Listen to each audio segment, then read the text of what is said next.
आपने पिछले वीडियो में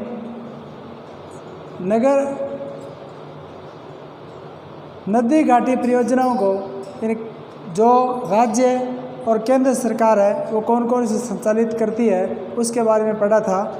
आज हम जो केंद्र सरकार द्वारा संचालित नदी घाटी परियोजना हैं उनका विस्तार से पढ़ेंगे। पहली है भाखड़ा नांगल परियोजना। 1948 में प्रारंभ होकर 1963 में पूर्ण हुई। ये भाखड़ा नांगल परियोजना है, ये 1948 में 1947 में अपना देश आज़ाद हुआ उसके एक साल के पश्चात ये शुरू की गई थी और 1963 में इसका काम है पूरा हुआ था। देश की सबसे बड़ी एवं महत्वपूर्ण परियोजनाओं में से ये एक है जो कि सतलज नदी पर हिमाचल प्रदेश में बिलासपुर के निकट स्थापित है। यह परियोजना देश में सबसे बड़ी और महत्वपूर्ण परियोजना है जो कि सतलज नदी के पास में हिमाचल प्रदेश के बिलासपुर के निकट ये स्थापित की गई है। ये पंजाब, हरियाणा तथा राजस्थान की संयुक्त परियोजना है। साथ में 3 राज्यों के मिलकर इस परियोजना का काम शुरू किया गया। यह इसका जो इन तीनों के लिए सिंचाई के लिए, पेयजल के लिए, पानी या विद्युत उत्पादन करने के लिए ये स्थापित की गई है। इसका उद्देश्य सतलज तथा यमुना के मध्यवर्ती भागों में सिंचाई, विद्युत व पेयजल की आपूर्ति द्वारा आर्थिक विकास करना। इसका जो मूल उद्देश्य है वो है सतलज और जो यमुना नदी है उसके जो मध्यवर्ती जो भाग है वह सिंचाई के लिए, वह बिजली उत्पादन करने के लिए और पेयजल की आपूर्ति करने के साथ साथ वहाँ का आर्थिक विकास करने के लिए इसका महत्वपूर्ण उद्देश्य है। इस योजना के तहत 2 बांध अम्बाला जो ज़िला है पंजाब में उसमें बनाए गए हैं। पहला भाखड़ा बांध जो कि 518.16 मीटर लंबा तथा 167.64 मीटर ऊंचा है जो कि पंजाब राज्य में अम्बाला ज़िले में इसका निर्माण किया गया है। ये सीमेंट तथा कंक्रीट से निर्मित विश्व का सीधे खड़े बांधों में से सबसे बड़ा बांध है।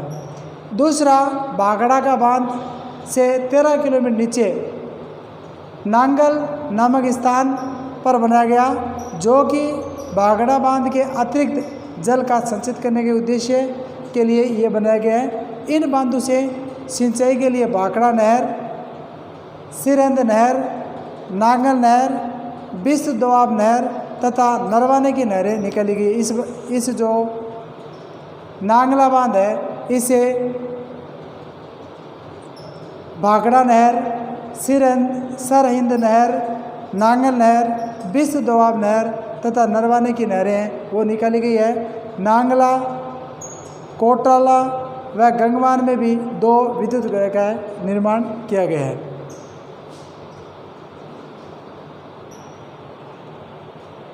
दामोदर घाटी परियोजना स्वतंत्र भारत की प्रथम महत्वपूर्ण परियोजना जो कि पश्चिम बंगाल व झारखंड की संयुक्त परियोजना है।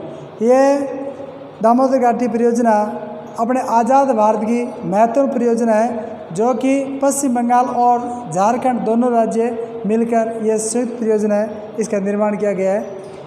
इस पश्चिम बंगाल को में 100 कही जाने वाली दामोदर नदी पर 1948 में आरंभ किया गया था। ये शोक नदी है पश्चिम बंगाल में, पश्चिम बंगाल और बिहार की ओर पश्चिम बंगाल, बिहार इन क्षेत्रों में जाती है। उस पर दामोदर नदी पर 1948 में दामोदर घाटी परियोजना है इसका शुभारंभ किया गया था, इसको प्रारंभ किया गया था। ये नदी पश्चिम बंगाल में मार्ग परिवर्तन यानी ये पश्चिम बंगाल में जो रास्ता है वही बदल देती थी। अपर्दन यानी कटाव तथा बाढ़ के लिए कुख्यात थी। इस जो कुख्यात नदी है इस कुख्याति उसके कटाव, रास्ते रोकने की समस्या, इन सब के समाधान के लिए दामोदर घाटी परियोजना है इसका निर्माण किया गया है।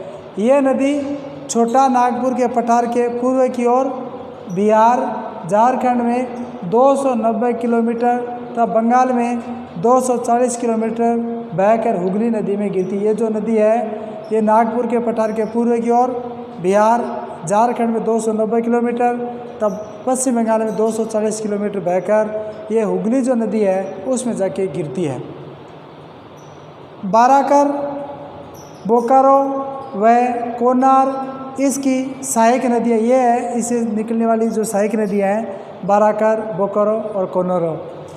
इस नदी के द्वारा लगभग 18,000 वर्ग किलोमीटर क्षेत्र बाढ़ व अपर्दन से इनका जो इस नदी है इसका लगभग 18,000 वर्ग किलोमीटर क्षेत्र है वो बाढ़ से प्रभावित था। इसलिए भारत सरकार ने टेनेसी TVC घाटी परियोजना निगम के प्रारूप के अनुसार भारत में दामोदर घाटी DVS निगम की स्थापना की गई थी और इस परियोजना का उद्देश्य पश्चिम बंगाल व झारखंड के नदी घाटियों का आर्थिक विकास करना, स्थानीय लोगों का जीवन स्तर में सुधार करना।